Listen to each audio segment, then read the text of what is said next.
Bienvenidos a otro episodio de Legalmente Hablando. Hoy nos encontramos con una invitada muy especial, la doctora Angélica Rodríguez, experta en Derecho Inmobiliario y fundadora de la firma Be Home Real Estate. Angélica, un placer tenerte acá con nosotros. Cuéntanos un poquito de tu empresa, del trabajo que haces en el acompañamiento en la compra y venta de propiedad raíz. Bueno, Diana, muchas gracias. El placer es mío estar acá contigo. Gracias por la invitación. Espero que no sea ni la primera ni la última. Claro. Bueno, yo te cuento. Be Home surge hace 5 años y surge como consecuencia de mi hija. Yo decidí no volver a trabajar horario de oficina y dije, finalmente mi experiencia como abogada, precisamente que manejo todo el tema inmobiliario, porque antes trabajé en 2 constructoras como coordinadora de escrituración y trámites, se presta para que yo pueda tener mi propia firma y prestar ese servicio de asesoría y acompañamiento a los clientes que están en la búsqueda de bienes raíces. Y de ahí surge esta idea. Surge y precisamente lo que nosotros hacemos es todo el acompañamiento desde la decisión de compra hasta que finalmente se materializa esa compra ya con un certificado de libertad y tradición. Y pues hacemos todo ese acompañamiento, asesoramiento jurídico y no dejamos a nuestros clientes solos en ningún momento. Muy importante ese tema porque es que esta es una de las decisiones, digamos, más cruciales en el transcurso de la vida de una familia, de una persona, de finalmente comprar ese hogar soñado, ese lote, esa finca, esa propiedad que tanto anhela. Acá juega un papel muy importante ese acompañamiento de una persona especializada y profesional en el tema para evitar todo lo que vemos que pasa desafortunadamente de manera constante, como las estafas, como de pronto un mal negocio, una mala inversión. Cuéntanos por qué es tan importante ese acompañamiento de una persona especializada en el área inmobiliaria antes de tomar esa decisión. Sí, Diana, es importante, primero que todo, tú lo acabas de mencionar, es el patrimonio de una familia. Mucho o poco, pero para todos es un bien que se va a comprar y la verdad, uno no compra una propiedad de 2 millones de pesos, ¿cierto? O sea, siempre las compras en propiedad raíz son compras de bastante valor. Y como tú lo mencionaste, puede ser la primera propiedad de una persona, el sueño de muchos años, el trabajo de muchos años, como puede ser para un inversionista una propiedad más, pero finalmente es fruto del trabajo que se consigue esa propiedad. Entonces, en ese orden de ideas, también nos dimos cuenta, yo me di cuenta que en Colombia hay un problema muy grande y es que en Colombia el gremio no está regulado. Si tú lo ves comparativamente con Estados Unidos, aquí cualquiera vende propiedad raíz. No falta el primo que a uno le dice, ve, estás vendiendo, yo te tengo, quien te venda, yo te tengo, yo te enlazo y ya. Finalmente, muchos agentes inmobiliarios en Colombia prestan ese servicio de conexión. Ya, pare de contar. Yo te contacto, sé quién está buscando comprar y sé quién está buscando vender. Tome, yo uno estas 2 puntas y ya. Y por eso tengo mi comisión. Precisamente viendo ese factor, quisimos tener un factor diferencial. Y nosotros no simplemente conectar personas, sino ser ese acompañamiento constante. Y cuando digo ese acompañamiento constante es desde la captación. Cuando nosotros recibimos una propiedad, precisamente por mi formación de abogada, de las primeras cosas que pido es un certificado de libertad y tradición. ¿Por qué? Porque de ahí empiezo a mirar cómo está jurídicamente esa propiedad. Si es una propiedad que puede ser vendida, si tiene alguna limitación, si tiene algún gravamen, qué pasos toca hacer antes de buscar ese cliente. Puede que tenga algunas cosas que jurídicamente puedan ser remediables, hay otras que puede que no. Entonces, sabiendo de antemano cómo es el panorama de esa propiedad, podemos guiar y asesorar a nuestros clientes y encontrar en realidad un cliente ideal, porque de nada sirve que nos desgastemos en encontrar un cliente cuando a la final vamos a llegar a firmar y no se puede. También nos especializamos obviamente en hacer un contrato que sea ideal para las partes, ¿cierto? Que cumpla con la necesidad que están buscando las partes, tanto de compra como de venta. Entonces, todas esas necesidades que vimos en el sector y que vimos que aquí en Colombia no estaban satisfechas, quisimos satisfacerlas con la marca. Excelente, qué bueno que exista este acompañamiento, digamos, profesional, esta guía para que la persona o las personas al momento de tomar esta decisión tan importante lo hagan de manera informada y sobre todo protegiendo pues su patrimonio, que como lo dijiste, siempre es una inversión cuantiosa. Muchas veces toda esta decisión nace desde la promesa de compra-venta. Entonces, digamos que ese sería el primer paso en muchos casos, porque otros directamente se van normal a la compraventa, pero danos recomendaciones generales en torno a esa promesa de compraventa. Diana, yo antes de eso me adelantaría y vuelvo al punto de la captación. Cuando tú cuentas con un agente inmobiliario que sabe, cuando ve el certificado de libertad y tradición, te va a decir, mira, hay un patrimonio de familia que es importante levantar. Te va a hacer ciertas preguntas que de pronto para algunos puede ser molesta, porque va a decir, bueno, ¿y usted por qué se quiere como meter tanto en mi vida? Pero es que vender un patrimonio tiene cosas por detrás, entonces es importante saberlas. Cuando tú ya tienes el panorama claro de esa propiedad, cómo está, si está jurídicamente viable venderla o no venderla, ya puedes iniciar un proceso obviamente de comercialización. Nosotros comercializamos en varios portales, también en nuestro canal y bueno, en ruedas de negocios, porque este negocio acá en Colombia realmente es mucho de colegaje, ¿cierto? De hacer unas ruedas de negocios con colegas y demás. Pero ya cuando encontramos ese cliente ideal, es el punto que tú acabas de mencionar, la promesa de compraventa. Llegamos a ese punto y en la promesa de compraventa hay muchos factores que son importantes. Pero el primero de ellos, para mí, es que estés acompañado por alguien que sepa. Porque si estás acompañado por alguien que sepa del tema, no va a coger una proforma. Yo no sé si todavía existan las formas Minerva, o en mi época existían. Las minutas, cualquiera descargadas de internet. Sí. O pues en mi época existía la forma Minerva, que cualquier papelería iba y se llenaba a manito, ¿cierto? Esas o cualquier formato que tú googlees y encuentres, la verdad, es supremamente nocivo. ¿Y por qué lo digo? Porque es que no está mirando el objeto del negocio. Tú y yo podemos estar vendiendo esta oficina, pero el objeto realmente, si cogemos una forma Minerva, puede decir una cosa de un apartamento, servicios públicos. ¿Cuáles servicios públicos en una oficina? Entonces, todas esas cositas son realmente necesarias. Mirar el negocio en particular, mirar las partes, mirar cómo va a ser la forma de pago. No es lo mismo que yo te diga te voy a pagar en pesos a que te voy a pagar en dólares, dependiendo de la tasa en que esté tal y tal día, ¿cierto? No es lo mismo que yo vender o hacer una minuta de compraventa de un parqueadero, de un apartamento, de una bodega o de un lote. Son 4 documentos totalmente distintos. Entonces, si tú cometes el error de meterte a Google y decir, no, ya aquí tengo el bosquejo, aquí ya lo tengo, no es sino cortar y pegar y cambiar nombres, estás cometiendo el primer error que te puede costar bastante dinero. Yo, la verdad, con las promesas, te puedo decir que en 5 años no hay una promesa que se parezca a la otra. No hay ninguna, porque es que cada negocio es distinto y tú como abogada puedes decir, en todos mis procesos siempre hay una diferencia, porque es que no todos los casos son iguales. Entonces, hay muchas cosas a tener en cuenta. Por ejemplo, en la promesa de compraventa, la identificación de las partes es algo importantísimo. La gente no lo cree y, no, pero es que le pongo Angélica Rodríguez. No, Angélica Rodríguez tiene 2 apellidos, por lo general, y tiene un número de cédula. Eso es importante ponerlo, no es solamente poner el nombre. La identificación del objeto es súper importante, así como nosotros tenemos una cédula, el inmueble tiene un número de matrícula inmobiliaria, identificarlo de esa manera. La forma de pago, no, es que yo te voy a pagar 100 millones de pesos, sí, pero ¿cuándo? ¿Cómo? ¿Dónde? Porque eso que nos constituye un título ejecutivo. Realmente. Algo que también para mí es súper importante, la cláusula de entrega. La cláusula de entrega la gente la ve como, sí, pero es que te voy a entregar, esta oficina te la voy a entregar el 1 de septiembre. Sí, ¿a qué horas? Pues eso es una cosita tan chiquita, pero tan importante, porque es que si tú no me pones horas, ¿desde cuándo puedo yo probar probablemente un incumplimiento? O sea, la hora es súper importante, como lo es la hora y el lugar o la notaría donde se va a suscribir la escritura pública, ¿cierto? Todas esas cosas, porque es importante en la promesa de compraventa amparar todos los riesgos futuros. Si tú no consolidas una promesa de compraventa que cubra todos los escenarios, después cuando llegue algún problema, algún inconveniente, vas a decir, ¿y eso por qué no quedó en la promesa? Entonces, lo importante siempre es prever el riesgo, prever esto que puede pasar acá. Entonces, pongámoslo, por si esto llega a pasar, ya está amparado en la promesa de tal manera. Y algo fundamental, o que he visto muy recurrentemente, en las promesas muchas veces ponen arras. Para mí es mejor poner cláusula penal.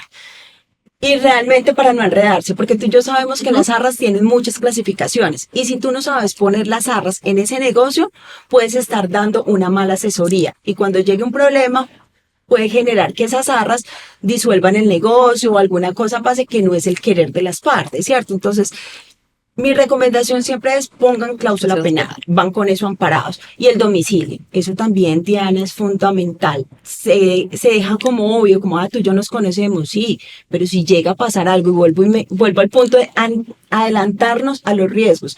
Si hoy estamos de amigas, pero resulta que después esa promesa toca llevarla a un tribunal, a un juez, ¿dónde la voy a notificar? Pues, tanto correo electrónico como físico. Entonces son cositas pequeñas. Y en la minucia está el éxito de las cosas, realmente. Cuando tú detallas una promesa y te vas al detalle, vuelvo y repito, de evidenciar cada cosa que puede pasar y dejarlo todo muy claro, creo que puedes tener un buen negocio. Perfecto. Entonces, esa oportunidad de la compraventa es también, digamos, ese punto que nos va a proteger lo que estamos haciendo, el negocio que estamos celebrando, y muy claro, como lo dijiste, la importancia de dejar esa obligación clara y expresa de manera completamente determinada para que sea un respaldo de de las obligaciones de la parte y de mis propias obligaciones, quede el negocio detallado y me proteja de cualquier eventualidad que pueda pasar. Vamos a tomar una pregunta que dejaron en la cajita de preguntas que me pareció muy importante, y fue esta. Se va a llevar a cabo la compraventa de un inmueble y se descubre que el propietario ha fallecido.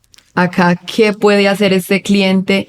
¿Qué recomendación le podemos dar cuando se encuentra con esa situación? Sí, Diana, mira que esa situación es más común de lo que uno se puede llegar a imaginar. Y digamos en el sector del poblado, nosotros que manejamos Bihome, sector del poblado y Envigado, en el sector del poblado hay apartamentos de muchos años, ¿cierto? Y perfectamente cuando uno revisa en el certificado de libertad de tradición, sí, es que fue mi mamá que falleció hace 5 años, y uno, ok, hace 5 años, y ya hicieron la sucesión. No, porque pues es que somos mi hermana y yo, y eso no hay lío. No hay lío, no. O sea, realmente hay que seguir unos pasos para uno creerse con derecho y ser propietario de una propiedad, valga la redundancia. Y en ese orden de ideas, el paso impajaritable es una sucesión. Ya ahí se determinará si la sucesión es de común acuerdo o si definitivamente los que se creen herederos están en discordia, pues ahí sí ya es un tema que toca llevarlo a un juez. Y en eso, cuando yo me encuentro certificados de libertad y tradición y me encuentro en esa situación y hago esa pregunta, me dicen, no, todos estamos de acuerdo. Listo, perfecto. Es un trámite que se va a llevar en notaría, a lo sumo 6 meses, ¿cierto? Pero si me encuentro con el otro escenario de no, y sí, hay una hermana que la quiere toda para ella y a mí no me parece, y empieza como esa, yo les digo, no, mira, acá van a tener que iniciar un proceso de sucesión en juzgado, y en juzgado perfectamente, con la prontitud que tenemos hoy en día, se puede echar unos 2, 3 años, diciendo yo. Entonces, ese es el deber ser de las cosas, ¿cierto? Pero uno se encuentra con unas cosas maravillosas que la gente hace que no es el derecho de las cosas. Incluso cuando esa persona estuvo casada, lo que tiene que hacer, aparte de la sucesión, es la liquidación de la sociedad conyugal, porque no es tan olímpico como decir, no, si es que es mi mamá. Bueno, hay unos documentos que toca pedir, el registro civil de matrimonio, y liquidar esa sociedad conyugal, porque a esa cónyuge supérstite pues le corresponde una parte de esa casa, no es solamente a los hijos. Entonces dejar todo eso claro y ya ahí sí iniciar con la compraventa. Ese es el deber ser. ¿Qué se encuentra uno en el camino? Que no tienen esa sucesión, ya uno tiene de pronto el cliente, o el cliente dice, no, yo me espero porque están de común acuerdo, y se puede llevar de manera paralela. Vuelvo y digo, la importancia de una promesa. Si yo me encuentro en un escenario en el cual los herederos están de acuerdo y van a someter la sucesión con liquidación de la sociedad conyugal a notaría, yo puedo prever que es un negocio que se va a llevar a lo sumo 6 meses. Entonces puedo, si el cliente está muy interesado en esa propiedad, hacer una promesa de compraventa con esos tiempos, con unas cláusulas suspensivas, ¿cierto? Para que si cualquier cosa, obviamente, muy amarrado el negocio de compraventa a las resultas de esa sucesión, pero se puede llevar a cabo. Pero si tú no conoces cómo es el estado jurídico y qué es el deber ser o cómo debes hacer eso, pues difícilmente vas a poder asesorar o llevar a cabo un negocio de esos. Mira que la respuesta acá puede ser muy fácil, como puede ser también muy complejo. Depende de cómo uno encuentre las partes. Acá tocaste un punto muy importante, y es el tema de que mucha gente dice, no, es que yo quiero vender esta propiedad. y uno le pide la documentación para hacer un estudio de títulos, para mirar todo el historial que ha tenido ese inmueble, y nos encontramos con que me dice, no, es que yo tengo una compraventa autenticada en notaría. Entonces es importante aclarar ese punto en el que la gente tiene mucha confusión. ¿Cuándo me puedo considerar que soy el dueño de un inmueble? Y hay algo que tocaste y yo soy con ese tema, digamos, cuando firman promesas de compraventa e incluso las exhiben con mucho orgullo diciendo es que está autenticada en notaría. Yo tengo que decirles realmente que la autenticación en notaría no le suma ni le resta, ¿cierto? Empecemos por identificar y conocer que la promesa de compraventa es un documento público, que tú y yo podemos estar firmando acá y en Colombia las firmas se presumen auténticas. Entonces, ¿qué es lo que regularmente se pretende con esa autenticación en notaría? Simplemente dar autenticidad, como su nombre lo indica, a unas firmas. Identificar que sea un tercero, en este caso el notario, que identifique que realmente Diana es la que está acá al frente y que Angélica es la que está acá, ¿cierto? Que son las que están suscribiendo ese documento y no se están suplantando a otra persona. Pero eso es realmente una validación más. Si yo tengo plena certeza que estoy negociando con Diana, porque pues son negocios que ya se conocen las personas, no necesito. Y vuelvo y repito, no pierde validez, porque muchas personas dicen, pero ¿cómo van a firmar eso sin autenticar? No, se puede. Es el primer paso. Lo segundo que tú decías, exhiben, vuelvo y digo con mucho orgullo, no es que yo tengo una promesa y ya, es que yo ya le pagué todo, sino que como la señora es tan querida, la dejé unos días allá, pero mira, aquí en la promesa dice que yo ya soy propietaria, pero ya le pagué todo, tengo los recibos, tengo todo. A mí me da mucha tristeza esos escenarios porque yo digo, qué mal asesorados están. Realmente una promesa de compraventa, por más autenticada, apostillada, si se quisiera, si alguien está fuera del país y la apostilla, eso no te da la propiedad.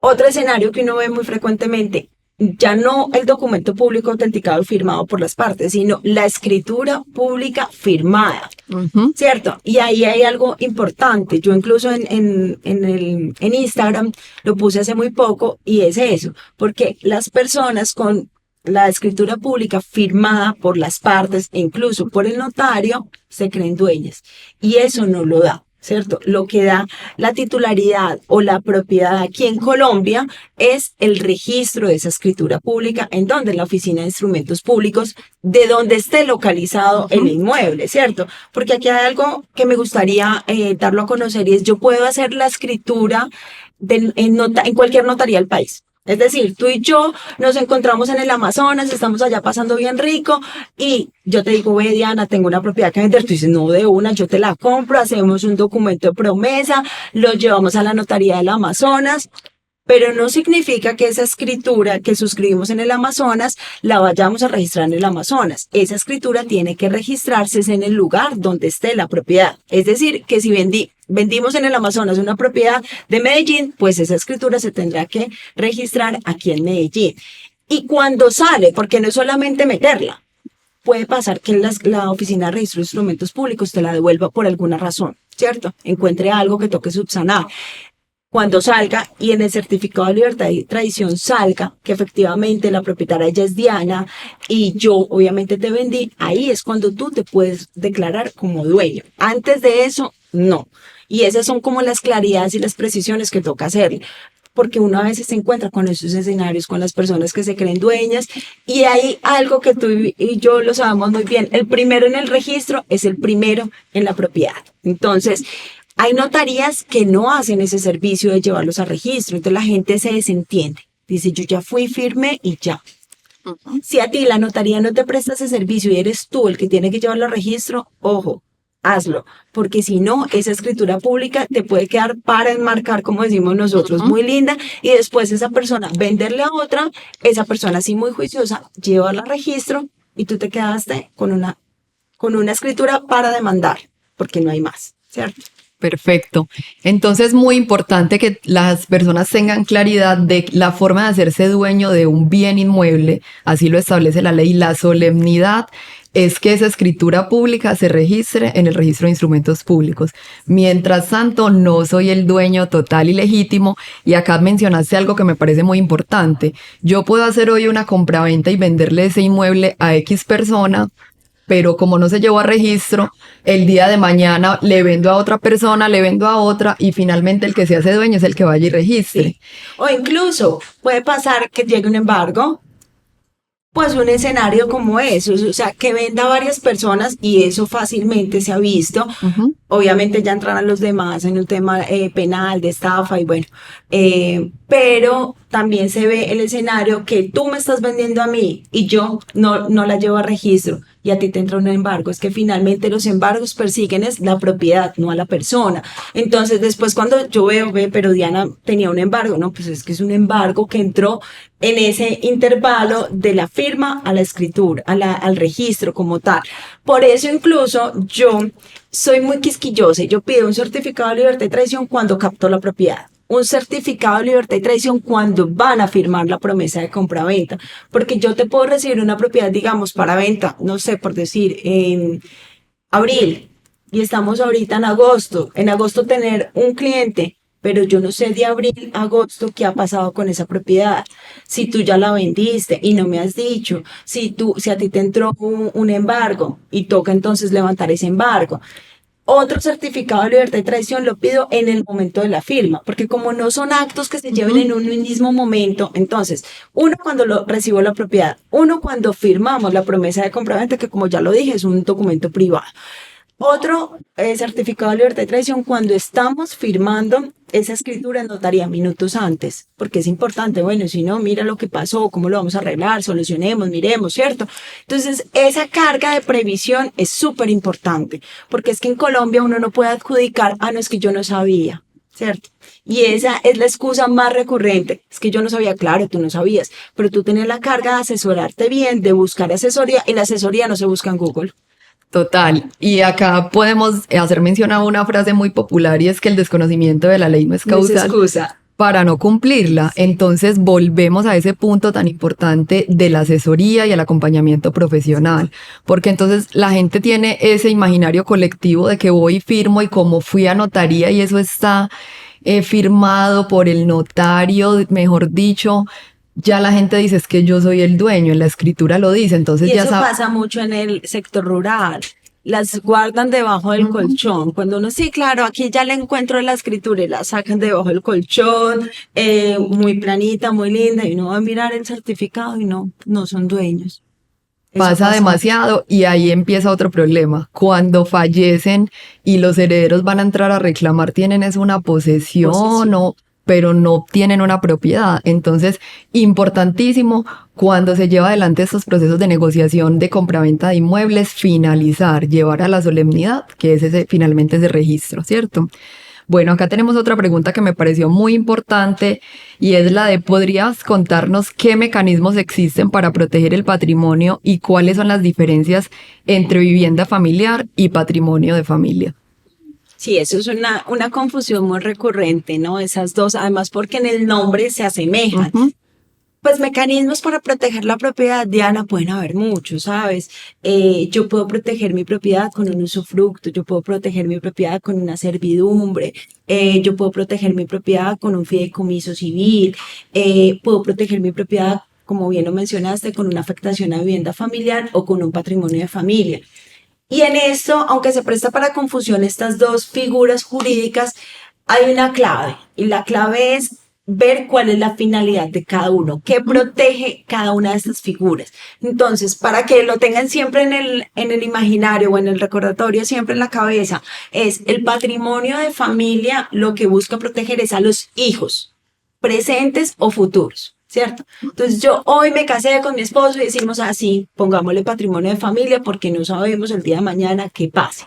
No tenemos hijos, pero puede que tengamos hijos y que tengamos esa idea de tener hijos. Entonces lo que pretende el patrimonio de familia es proteger los hijos. Y lo que pretende la afectación a vivienda familiar es proteger al cónyuge. Eso es lo que normalmente se conoce como la doble firma. Entonces, yo me casé, estamos en muy buenos términos con mi esposo, compramos una propiedad, la dejamos a nombre de él, pero le ponemos la afectación a vivienda familiar. Esa afectación a vivienda familiar es ese seguro que yo tengo que mi esposo no va a vender esa propiedad sin mi firma. Puede que la venda, pero es una venta que finalmente va a ser nula. O sea, porque no tiene un requisito, ¿cierto? Cuando llegue a registro de instrumentos públicos van a ver la afectación y van a decir, pero aquí no hay sino una sola firma y tenía que ser doble firma. Entonces, para que lo tengan siempre presente, la afectación a vivienda familiar es lo que se conoce como doble firma y el patrimonio de familia protege a los hijos. Ahí ya viene un tema de revisar si son hijos menores o mayores, ¿cierto? Porque ahí ya miraremos cuando estamos con la intención de vender la propiedad, si son hijos menores, pues toca hacer un trámite ante el ICBF o defensor de familia o incluso ante el juez. Y si son hijos mayores, eso sí, rápidamente se levanta en la misma notaría e incluso en el mismo acto de compraventa. Perfecto. En este caso, cuando existen hijos menores de edad, tenemos que hacer esa solicitud ante ICBF, comisaría o juez de familia para que ellos estudien qué parámetros se tienen en cuenta para decidir si se levanta o no ese patrimonio de familia. Realmente como la figura lo que pretende proteger es a los menores, no desamparar a los menores, porque puede pasar, ¿cierto? Que es que nosotros nos casamos, estamos felices y contentos y después algo pasa. Y viene un tema de una separación que es muy dolorosa, pero viene también una retaliación económica, ¿cierto? Y en esa retaliación económica en que yo quiero afectarte a ti, termino afectando a los hijos. Entonces lo que pretende la ley precisamente es proteger a esos hijos menores que no tienen voz ni voto, porque quienes tienen la patria potestad son los padres. Entonces que esos padres no se enloquezcan, porque también puede pasar, ¿no? Que no sé, un padre se enloquezca y se vuelva jugador de casino, yo qué sé, tantas cosas que es que puede pasar. Tú bien lo has mencionado, uno conoce al esposo, es en el divorcio. Sí. Entonces, cuando esas cosas pasan, la ley dice, independientemente de lo que pase en la relación de pareja, el patrimonio y los hijos toca protegerlos. Entonces, lo que se busca ante el notario o ante el juez de familia es decirle, mira, queremos vender esta propiedad, pero vamos a sustituir esa propiedad por otra. La afectación va a seguir vigente, pero en otro inmueble, ya sea que lo vamos a comprar y aquí está la promesa de compra-venta o que ya lo tenemos, ¿cierto? Entonces lo que se busca es que esa figura no desaparezca cuando hay hijos menores. Cuando no hay hijos menores, pues la ley realmente no tiene sentido ahí, ¿cierto? Importantísimo, y me encantó ese punto que tocaste de que tristemente en el momento que atravesamos un proceso de divorcio pueden pasar tantas cosas. Lastimosamente en nuestra sociedad colombiana se evidencia mucho el tema de las retaliaciones y la violencia económica que finalmente termina afectando a los hijos menores de edad. Entonces una figura súper importante, muy interesante para prever cosas de futuro que no sabemos que puedan pasar y de cierto modo dejarle, digamos, un patrimonio, un sustento, una base a nuestros hijos. Y mira para que acá me acabas de hacer recordar algo y es, la gente piensa que la promesa de compraventa sirve para todo. Yo me acuerdo una vez que tuve un caso. Estaban en pleno, ellos no estaban casados, no, sí, ellos estaban casados. Sí, ellos estaban casados y me llegó la propiedad para venderla, entonces me dijeron, no, yo no quiero volver a saber nada de él, no sé qué está, y esta propiedad la queremos vender, y listo, bueno, yo les digo, bueno, pues tienen que hacer la liquidación de la sociedad conyugal, y no podemos, mírame cómo es el desconocimiento de las personas, y no tiene la culpa, porque es que finalmente para eso nosotros estudiamos, para eso tú y yo estudiamos en una universidad, y es para asesorar, pero mírame el grado de informalidad de las personas, y me dijo, y ahí en la promesa de compraventa no podemos poner como más o menos la liquidación, que ese inmueble queda, y yo le decía, no, es que son dos cosas distintas. Yo en la promesa de compraventa estoy vendiendo un bien inmueble. Yo ahí no te puedo ni liquidar, ni patria potestad, ni nada de eso. O sea, la gente a veces piensa que un documento te va a servir para todo. Y no, hay una figura y hay un paso a paso para cada cosa. Quien desconoce cree que un documento se presta para todo. Y obvio, también tú más que nadie lo sabes, en un documento privado yo puedo fijar una cuota alimentaria, es totalmente vale, pero el documento idóneo no es la promesa de compraventa. O sea, yo en la promesa de compraventa tengo que ser claro cuál es el objeto, y el objeto es un bien inmueble, ni siquiera mueble. Bueno, sí, mentiras, puede ser una promesa de compraventa de bien mueble, pero es solamente eso lo que estoy vendiendo. Obvio que puedo vender el apartamento con el parqueadero, que puedo poner varios inmuebles, claro, pero no mezclemos cosas, porque es que ahí ya cuando se mezcla, cuando se hace toda un revuelto en un mismo documento, se presta para mucha confusión. Total, total. Acá hay un tema muy importante y es esas consecuencias que desde el punto de vista inmobiliario nos trae la inscripción en el REDAM. Hablemos un poquito de este tema que es bastante, digamos, novedoso. Mucha gente no conoce qué es el REDAM, por lo menos yo, que digamos trabajo también el tema de familia, vi un video tuyo muy interesante donde nos contabas desde el punto de vista, digamos, inmobiliario, cuáles son esas consecuencias de que un padre o madre que debe alimentos esté inscrito. Cuéntanos un poquito del REDAM, de todas esas consecuencias que puede traer al momento de celebrar un contrato. Claro. Diana, bueno, pues el REDAM, para los que de pronto no lo conocen, es el registro de deudores alimentarios morosos. ¿Qué pasa con esto? Esto es una ley que salió hace 2 años, 2021, es muy reciente, y como toda ley, apenas salió, la gente no sabía cómo dar la aplicación, y quienes son los llamados a dar la aplicación, pues son finalmente algunos funcionarios. ¿Por qué algunos funcionarios? Porque cuando tú incumples en una obligación alimentaria que ya tienes pactada, ¿cierto? Pues las implicaciones de ese incumplimiento son bastantes. Entonces, ¿qué pasaba? Que cuando yo incumplo los alimentos que tenía pactados, dar a mis hijos, o incluso ahí hay un punto muy importante y es que los alimentos no solamente se le deben a los descendientes, sino también puede ser a los ascendientes, en este caso a los padres. Entonces, voy a poner un ejemplo. Yo estaba obligada a darle alimentos a mis padres porque están en una situación económica compleja, no tienen pensión, y yo sí tengo los medios para solventar esa obligación con mis padres. Y no lo hago. Ya hay un documento que tiene una obligación clara, expresa y exigible, e incumplí ese documento, ya sea un documento privado, un documento de conciliación, lo que fuere, pero lo incumplí. La primera regla es que yo puedo someter ese documento a un proceso penal, ¿cierto? O a un proceso a 2 cosas. El primero es un proceso penal y el segundo también podría ser un proceso ejecutivo. Pero eso se quedaba ahí, ¿cierto? Lo máximo que pueda pasar y que uno conociera, no puede salir del país la persona que debe alimentos. El padre que debe alimentos a su hijo o la persona que debe alimentos no puede salir del país y eso era lo máximo. Pero con esta ley lo que se intentó proteger precisamente fue eso, que no hayan más incumplimientos de cuota alimentaria a quien se le deban. Vuelvo y digo, al padre, a la madre, a los hijos, a quien se deban alimentos. Porque las personas entonces con su patrimonio lo que hacían era, yo le debo alimentos, tampoco volvemos y retomamos lo que decíamos como esa violencia económica, no le voy a pagar y el único patrimonio que yo tengo es esta casa que no tiene afectación a vivienda familiar, que está libre y que ella puede ir por eso, pues nada, yo la salgo a vender, ¿cierto? Fomentando esa violencia económica. Entonces lo que hizo la ley fue, no, vamos a generar un freno a eso. Y en el REDAM precisamente se incluye, es una base de datos en la cual se incluyen a las personas, como su nombre lo indica, a los morosos de cuotas alimentarias. Y eso tiene varias implicaciones. En el tema de servidores públicos, por ejemplo, no se pueden posesionar, no pueden acceder a cargos públicos. Esa es una de las implicaciones. La segunda puede ser que no pueda acceder a créditos.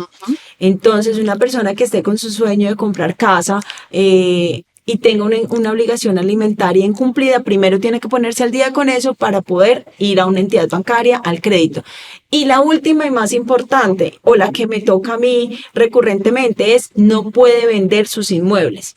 Porque la notaría, en el momento en que va a suscribir escritura pública, van a solicitarle el REDAM.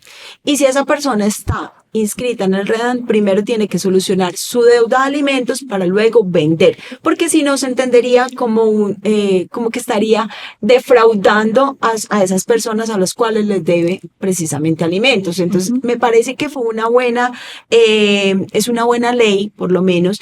En principio se estaba pidiendo en las notarías solamente a hombres. Pero ahí precisamente viene el desconocimiento. Es que los alimentos no solamente los deben los hombres. No es muy recurrente que las mujeres las demanden por alimentos, pero de que las hay, las hay. Entonces, la ley no discrimina. La ley no dice solo a los hombres. La ley dice quien esté prestado a dar alimentos y esté inscrito en el REDAM y esté ahí, pues ya no va a poder vender su propiedad.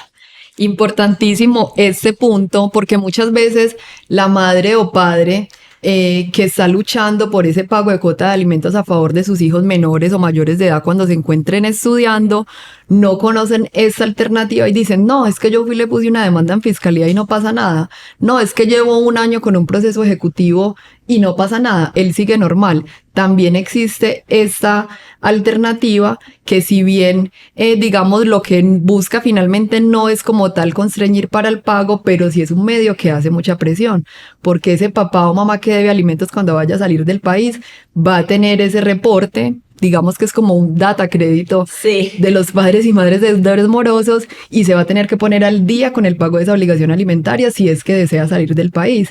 Y todo lo que tú dices, no va a poder contratar con el Estado, no va a poder ejercer función pública y esa importantísima que es el tema de que no va a poder, digamos, escriturar, vender en torno a que se proteja ese patrimonio que tiene como respaldo del pago de esa obligación alimentaria que no entrega. Entonces ya saben, mamás y papás, que están detrás de un pago, de una obligación alimentaria, que existe esa medida que sirve mucho como forma de hacer presión a esos padres que no se ponen ¿qué puede pasar? Se me acaba de ocurrir, Diana, que digan, no, pero pese a eso, él lo vendió. Pues si él lo vendió y estaba incluido en el REDAM, pues fácilmente es una venta que se cae, ¿cierto? Entonces, para que lo tengan presente, porque es que el desconocimiento de la ley, volvemos, soy muy reiterativa con ciertas cosas, pero eso es así, uno no sabe en notaría de pronto, en ese momento, alguna confusión, algún traspapeleo, lo que fuere, y se pasó, se omitió pedir el REDAM, y resultó que esa persona preciso estaba incluida, y logra hacer su venta. Pues no, hay varias medidas, porque precisamente el REDAM es público, pues las entidades son las que lo pueden revisar, ¿no? Es público para las entidades, para nosotros no, pero si sabemos que esa persona tiene una obligación alimentaria cumplida con nosotros y sabíamos que estaba en el REDAM, pues esa venta precisamente se puede pues tumbar, como se dice coloquialmente. Listo, perfecto. Acá también tengo una pregunta que es constante. Muchos clientes dicen, no, es que para no pagar tantos impuestos, para bajarle esa declaración de renta, para no pagar tantas rentas y registros, van a hacer un negocio y resulta que lo hacen por debajo del valor real de la propiedad. Pasa de manera constante simplemente por el tema de ahorrarse, de ahorrarse un dinero. Cuéntanos desde tu especialidad, ¿qué recomendaciones le das a las personas que están pensando hacer un negocio de esta manera o que ya efectivamente han realizado un negocio así? Bueno, esto era muy, muy usual hace mucho tiempo y yo digo que día a día precisamente las nuevas tecnologías y todo se han prestado para que esa práctica ya no sea tan fácil de realizar. Y tú bien lo mencionaste, eso tenía que ver netamente con el tema tributario. ¿Por qué? Porque obviamente sí tenemos que pagar unos costos en notaría, e incluso si es antes de los 2 años se paga una tarifa, si es después de los 2 años un tema de ganancia ocasional y bueno, eso todo tiene su tarifa y obviamente que muchos quieren no pagar todos esos impuestos, pero eso tiene una connotación muy grande y es que como primera medida estamos incurriendo en un delito. Y eso es lo más grave de todo, ¿cierto? ¿Por qué en un delito? Porque estamos diciendo en una escritura pública, es decir, documento público, que yo estoy pagando X cantidad por ese inmueble, cuando esa no es la realidad, ¿cierto? Entonces, al ser una falsedad en documento público, pues eso tiene sus implicaciones penales. Fácilmente por ahí puedo terminar envueltas, como digo yo, terminar envueltas en fiscalía, pagando abogado, pagando X, Y, una cantidad de dinero que no quise pagar en la escrituración, pagándosela para que me saquen del problema en el que me metí. Número 2, para hacer ese tipo de transferencias siempre va a quedar rastro, ¿cierto? Porque va a quedar una promesa de compra-venta por un valor real. Y ahí hay un tema también que es muy importante y es que yo como compradora, si tú me estás vendiendo y me dices, Angélica, listo, yo te vendo esta oficina en 100 millones de pesos, pero la tenemos que escriturar por 60. Porque es que a mí me costó 50, entonces subámosle un poquitico y por aquí, por allá. Y yo te digo, listo, yo accedo a eso. La gente lo ve muy fácil de decir, nos estamos ayudando. Y no es tan así. Ese nos estamos ayudando es que yo te estoy finalmente ayudando es a ti, para que tú disminuyas tus costos. Y en ese momento la gente ve como, yo también como compradora disminuí mis costos. No, si hacemos el ejercicio, cuando yo vaya a vender esa propiedad, no sé, pongámosla en 2 años, la voy a vender en 150 millones de pesos. Vamos a comparar ese valor de compra, yo te lo compré a ti en 60 millones de pesos, pero se lo voy a vender ya después de 2 años a un tercero en 150 millones. Mira la diferencia que hay tan grande. Entonces voy a tener yo que pagar una ganancia ocasional por ese valor tan grande, porque es una diferencia demasiadamente grande. Entonces a la final no te ayude en nada, porque lo que voy a pagar de ganancia ocasional cuando lo salga a vender es lo que dejé de pagar en su momento. Incluso si tú fueras una mala persona, tú puedes incluso llegar a un tema de lesión enorme, que eso muchas veces la gente lo desconoce y dice, ¿eso qué es? Pues el tema de lesión enorme es que tú te sientas que te estoy pagando menos de lo que valía la propiedad. Y fácilmente Diana me puede terminar poniendo en vueltas a decir, no, es que aquí hay un tema de lesión enorme. Angélica me pagó menos de lo que valía la propiedad. Y yo resultar diciéndote, no, pero mira que hay unos recibos y eso. ¿Para qué nos vamos a poner en vueltas? ¿Para qué vamos a terminar buscando un abogado que nos defienda si finalmente es mejor obrar como se debe obrar? O sea, si yo estoy comprando por esto debo escriturar. Además, vuelvo y digo, un tema de la DIAN para no dejarlo ahí al descuido. Si la DIAN llega a ver esa trazabilidad de esa transacción, de mi patrimonio salieron 100 millones de pesos, al tuyo entraron 60.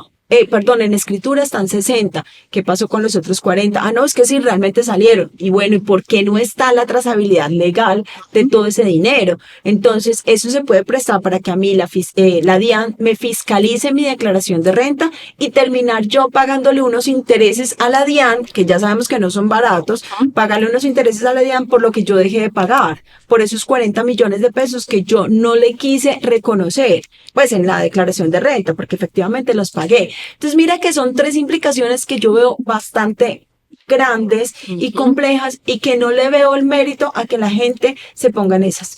O sea, mi recomendación siempre es no lo hagan. Pero acá tengo que decir, y es que el negocio es de las dos partes, de comprador y vendedor.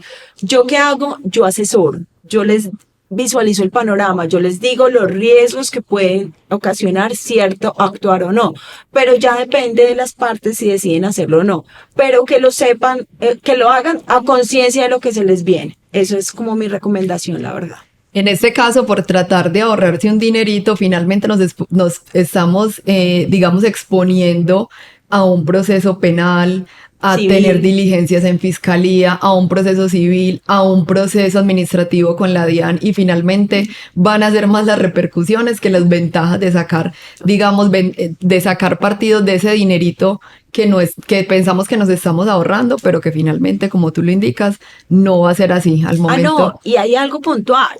La gente es muy olímpica y te dice a ti, no, hagámoslo eso por debajo. Y resulta que tienen un crédito hipotecario, Diana. Y yo digo, pero por Dios. O sea, ahí sí ni se les ocurra, porque cuando hay de por medio un crédito hipotecario o una entidad bancaria, porque no estoy diciendo crédito hipotecario, porque puede ser un leasing o el hipotecario, pero cuando hay de por medio una entidad bancaria, ni se les pase por la cabeza hacer eso, ahí sí menos, porque la entidad bancaria tiene que escriturarse por el valor y que realmente se está haciendo la promesa, o incluso tiene que dar los porcentajes de 70-30 o 90 o lo que me esté prestando. Entonces, si eso no cuadra, pues es que ni lo intenten.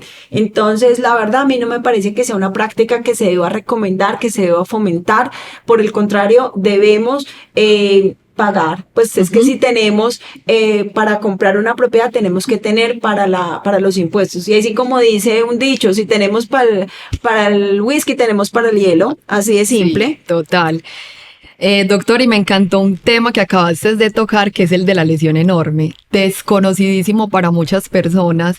Cuéntanos cuándo se da la lesión enorme, en qué casos estamos frente a este tipo de procesos y cuándo podemos iniciar un proceso frente a la lesión enorme. Bueno, la ley, pues el Código Civil consagra el tema de la lesión enorme. Realmente es un tema muy jurídico, ¿cierto? Pero que si uno se pone a ver, muchas compraventas podían dar lugar a esa lesión enorme, a ese proceso de lesión enorme. La lesión enorme se puede dar en 2 vías, tanto en el comprador como en el vendedor.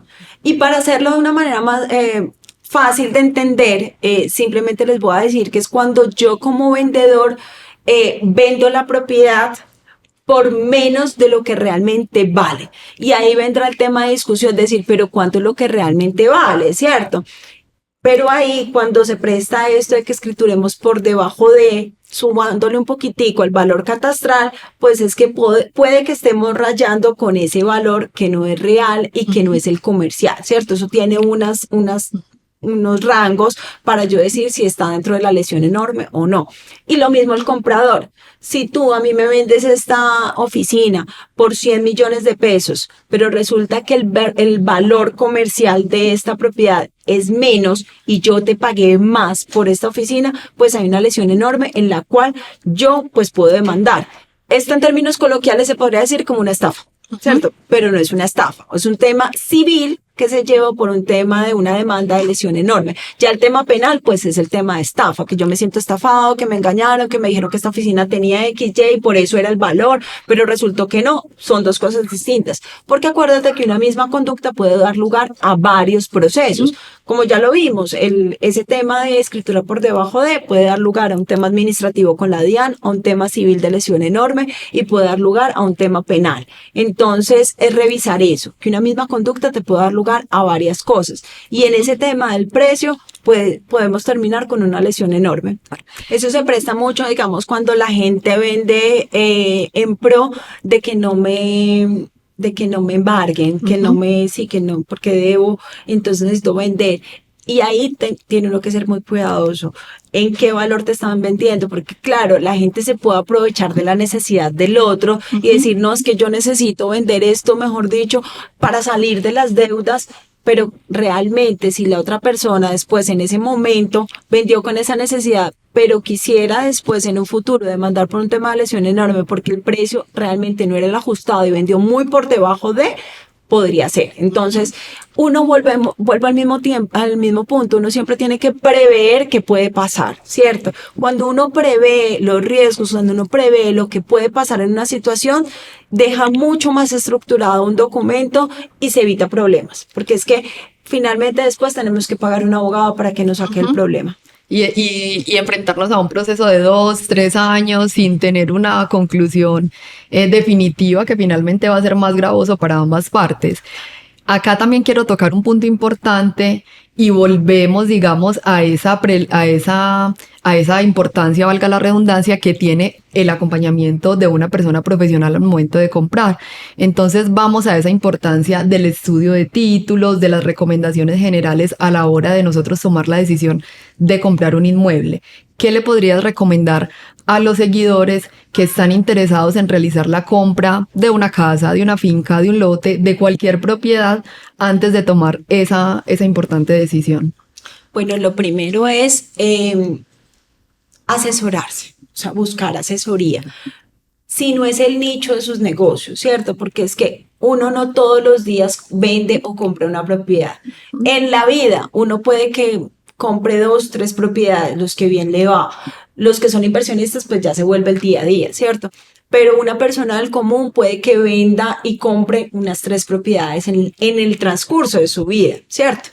No es un negocio tan fácil como se ve, entonces por eso asesórense, busquen asesoría, busquen personas cualificadas, busquen personas expertas que ya lleven en el sector y en el gremio bastante tiempo, no el primo que le dijo, yo le contacto. Mira que es muy triste uno ver cómo personas que se consideran agentes inmobiliarios dicen, no, yo conecté a las dos partes, comprador y vendedor y ya. No, eso no. O sea, hay mucho más detrás de esa venta. Por eso es que me gusta finalmente ejercer esta profesión, porque estoy ejerciendo el derecho y estoy ayudando a muchas personas a que consigan una propiedad o una inversión, pero que sea una inversión duradera en el tiempo y sin mayor problemas. Entonces, lo primero es busquen asesoría, busquen personas que sepan del tema, que las puedan asesorar desde el primer momento, porque aquí hay algo muy importante y no es salir a vender y yo meterte por los ojos lo que sea, es saber cuál es tu necesidad. Es que si tú estás buscando una casa, ¿por qué la estás buscando? ¿Por qué casa y por qué no apartamento? ¿Cuál es tu necesidad real? Ah, no, es que busco casa y de un solo piso porque es que tengo problemas de movilidad para subir y bajar escaleras, por eso no quiero un apartamento, porque me queda cerca al colegio, por muchas razones, ¿cierto? Esa asesoría va también que si tú vas a buscar un crédito, porque la gente a veces tiene en el imaginario, yo quiero esa propiedad y yo quiero eso, pero los valores no le dan.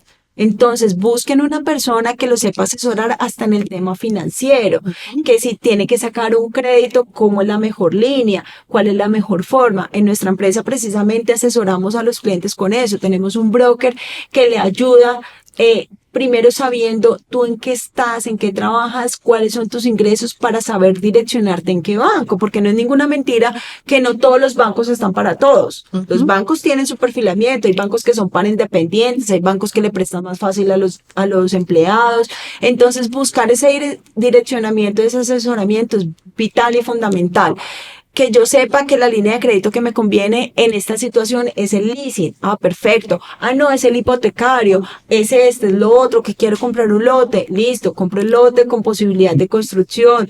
Todas esas cosas hacen parte del asesoramiento, porque repito, uno no anda comprando propiedades todos los días. Yo porque me dedico a esto y mi función es asesorar. Pero eso es lo fundamental. Y en esa asesoría va que ese asesor no coja la minuta que tiene de años atrás y la corte y la pegue y le cambie 2, 3 cositas. Es visualizar el negocio que se está dando en este momento y revisar esa promesa, cómo se le pueden hacer esos ajustes, porque es que hay muchas variantes en un negocio y ningún negocio se parece al otro. Entonces mi recomendación siempre será eso, no utilicemos proformas, no utilicemos el Google para sacar una plantilla y ya con esto cerramos, no. Y el asesoramiento es vital. Perfecto. También quiero que nos des recomendaciones de la importancia de ese estudio del registro de instrumentos públicos, de saber qué ha pasado, cómo ha sido el historial que ha tenido ese inmueble y la importancia que finalmente cobra de lo que hablábamos ahorita. O sea, tengo la promesa o tengo la escritura pública, entonces mirar cosas tan básicas como que el que me está vendiendo realmente sea el dueño. Total. Sí, total. Mira, en el estudio previo que uno haga, si tienen una agencia que les hace ese estudio, magnífico. Si no, no sobra pagar un estudio de títulos, porque eso es evitarse un problema futuro. Entonces, el estudio de títulos no es más que mirar la historia de ese inmueble. Es eso, es como irnos a buscar en Google historia del inmueble tal, pero Google no te la va a dar. Entonces, ¿eso dónde está? En un certificado de libertad y tradición. La persona o el abogado, o incluso, pues es un tema netamente de abogados, pero hay muchos agentes inmobiliarios que ya se han especializado, han ido estudiando el tema y pueden perfectamente hacer un estudio de títulos de la propiedad. Ese estudio de títulos es mirar hacia atrás qué ha pasado. E incluso, eso lo hacen las entidades bancarias para prestarte. Mira que ellos guardan también su patrimonio, que ellos no es simplemente que tú le demuestres ingresos y que ya, sí, yo tengo el patrimonio, el músculo financiero para pagar ese crédito, sino que esa propiedad que tú vas a comprar esté sana. Entonces, cuando el banco hace ese estudio de títulos, lo que revisa es precisamente que el titular del predio, pues sea quien te está vendiendo, quien te está firmando, porque puede pasar que yo tenga contactos con el hijo y todo el tiempo con el hijo, el hijo fue el que me mostró, el hijo es el que vive en la propiedad y el hijo firma conmigo la promesa de escritura de compraventa. Cuando voy a mirar en el certificado de libertad de tradición, no, es que es el papá. Entonces, eso de entrada, o sea, ya es una promesa que no cumple con los requisitos porque es que es un elemento de la capacidad. Él no era capaz para firmar esa promesa de compraventa. Entonces, una promesa que si yo le doy dinero o algo va a terminar es en problema. Entonces, revisar eso, la titularidad, revisar que tenga cómo está el tema de las hipotecas. ¿Y por qué digo esto? Pues revisar la hipoteca en todo el certificado de libertad de tradición. Porque tú y yo sabemos que un inmueble puede tener 5 hipotecas, 3 hipotecas, 2 hipotecas, el número de hipotecas que se quiera, ¿cierto? E incluso en los inmuebles de propiedad horizontal hay una primera hipoteca que es la hipoteca de mayor extensión, que fue la que hizo la constructora. Si esa hipoteca de mayor extensión por alguna razón no fue cancelada, la hipoteca va a seguir. Y se encuentra uno a veces con temas, no, pero esta hipoteca es del banco Conavi. Vaya y busque el banco Conavi, pues obviamente Conavi ya hoy no existe, lo reemplazó otro banco, entonces vaya y busque, o incluso gente que dice, yo ya pagué esa deuda, sí, bueno, ¿y por qué nunca la levantó? Ah, no, precisamente la levanté para que no me metieran embargos. O sea, como estrategia para dejarla ahí, pero eso está en ceros. Listo, pues el proceso es que vaya y la cancele. Entonces se puede uno encontrar con eso, se puede encontrar con patrimonios de familia, que como ya lo mencionamos, pues si tiene hijos menores, es un proceso que tiene su tiempo. Se puede uno encontrar con afectaciones, se puede encontrar uno con servidumbres, que toque levantarlas o que toque hacer ciertos procesos. Entonces eso es súper importante. O incluso se puede uno encontrar con que tenga porcentajes. ¿Cierto? Yo no soy la titular del 100%, yo tengo un porcentaje, el 1%, yo qué sé, el 50, el 90, el que fuere. Bueno, pero entonces tú vas a vender ese porcentaje y ¿qué va a hacer quien me compre? Quien me compre sabe que tú estás vendiendo solo un porcentaje o quien me compra está pensando que le estás vendiendo el 100%. Entonces mira las implicaciones tan grandes que tiene revisar un certificado. Y algo que incluso se me estaba escapando, revisar qué certificado está activo. Mira que si uno ve un certificado de libertad y traición, tiene una parte grande que dice activo. ¿Y por qué eso? Porque es que podemos estar revisando un inmueble, un certificado de libertad y traición que tenga su matrícula cerrada. Revisar por qué está cerrada. O sea, mira que son detallitos y cosas muy puntuales, pero que te van a evitar problemas. Bueno, importantísimo entonces el estudio de títulos, respaldar esa inversión grande que vamos a hacer con una inversión pequeña, que es ese asesoramiento profesional, que es esa seguridad y ese respaldo que te va a dar ese asesor, ese abogado a la hora de tú entregar el dinero y de hacer esa negociación. Invirtamos en ese estudio de títulos y evitemos luego un problema que definitivamente va a ser súper costoso. Así es, toca cuidar el dinero en todas sus formas. O sea, el dinero no está para desperdiciarse y una inversión que es el patrimonio no se puede poner en juego. Total. Bueno, para finalizar, nos gusta que ustedes nos cuenten situaciones extrañas o bizarras que hayan tenido con un cliente o en un caso específico. Pues Diana, hace poco, ¿sabes qué me pasó? Mira que habíamos firmado una promesa de compraventa con unos clientes, era una casa. Inicialmente, por eso digo la importancia de señalar cómo va a ser la forma de pago. Es que no es lo mismo una promesa en la cual yo te ponga que te voy a pagar con crédito hipotecario, porque eso me implica unos tiempos más largos, un tercero, que es el banco, a que yo te diga te voy a pagar de contado, ¿cierto? Pero de contado porque la tengo en el banco, en un CDT, lo que fuere, en dos cuotas, una hora y la otra en tal tiempo. Así se pactó esta promesa, que era de contado. Cuando se entregó la propiedad y después vino un tema de que los compradores dijeron, no, es que vamos a sacar un crédito. ¿Qué un crédito? Entonces mira la importancia de uno tener una promesa cubierta. O sea, yo les decía a los compradores, no, es que esto no es un juego. O sea, la promesa de compraventa es un documento que tiene unas obligaciones claras, expresas y exigibles. O sea, hay 200 millones de pesos pendientes por pagar. Si la vendedora no accede a que se cambie esa forma de pago, perfectamente puede iniciar un proceso ejecutivo. O sea, mírenme la implicación tan grande. Y aparte del proceso ejecutivo se puede configurar el tema de la cláusula penal, un incumplimiento. Entonces, mira que una sola actitud de una persona que le pareció muy olímpico decir, ah, no, es que ya ahora voy a cambiar mi forma de pago por crédito, ya tengo el crédito aprobado. No es tan fácil, no es que a la gente se le ocurra cambiar las cosas así nomás. Y eso no es cambiarlo de que, bueno, listo, pongámonos de acuerdo, tomémonos un tintico y cambiémosla. No, hay un proceso para eso y es un otro sí. O sea, la gente no visualiza que es que si no hacemos un otro sí, la promesa va a quedar vigente. Entonces, eso nos pasó y empezaron a socializar con las dos partes, a que ellos entendieran la importancia de respetar esos acuerdos, de que si se quería hacer un cambio a esa promesa, pues la vendedora tenía que estar de acuerdo, porque no es simplemente que a mí se me ocurra sí o sí cambiarlo, sino que si mi vendedora no está de acuerdo, pues tengo que seguir cumpliendo las formas de la promesa de compraventa. A la final, se pudo llevar a cabo un tema, un otro sí, las partes estuvieron muy dispuestas, muy de acuerdo, y llevar a cabo ese negocio, pero que en principio, mira esa implicación que podía tener. Otra vez nos pasó que fuimos a entregar, por eso también lo dejo mucho en las promesas, eso me gusta y se lo digo a todos los colegas, dejen la promesa el día hora de la entrega y cómo va a ser entregada. Porque una vez nos pasó que llegamos a entregarle la propiedad al comprador y todavía tenía muebles. Los servicios públicos los habían cancelado porque ya en ese inmueble no vivían. Entonces, no, los servicios públicos en la promesa decían que tenían que ser entregados en funcionamiento. Si no se dejan esas cositas tan pequeñas, mira que la persona decía, no, yo ahí le estoy entregando a los servicios, mira a ver cómo lo resuelve. Entonces, es dejar las promesas muy bien detalladas, porque uno se encuentra con cosas que pasan en esos momentos. Entonces, esa vez nos pasó mucho esto porque éramos como, ¿y qué hacemos con todo esto? O sea, salgamos a mirar y tocó darle espera a la persona para que saliera con su mobiliario y eso.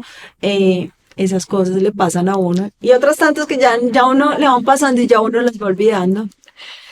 Perfecto. Angélica, agradecerte por aceptar esta invitación, por compartir todo tu conocimiento en este espacio.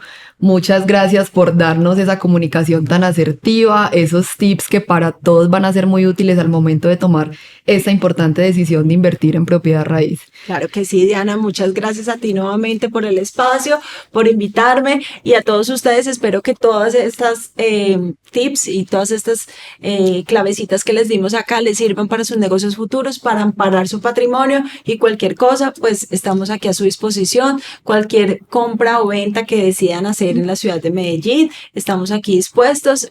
Obviamente cuenta con el asesoramiento que estoy yo a la cabeza como abogada y nada, para todo estamos. En redes nos encuentran en Instagram como b.home.realestate, en Facebook y bueno, vamos a ver cómo seguimos avanzando. Muchas gracias a todos y a ti por la invitación. Gracias, Angélica. Muy conectados y muy pendientes para que sigan a Be Home Real Estate en sus redes sociales y en el momento que ustedes estén necesitando un servicio acá en la ciudad de Medellín, muy recomendados los servicios. Nos vemos. Ahí en Be Home también damos tips y cositas ahí puntuales para que de pronto les sirvan. Tú que estás como tan en el gremio y en el tema. Listo. Gracias.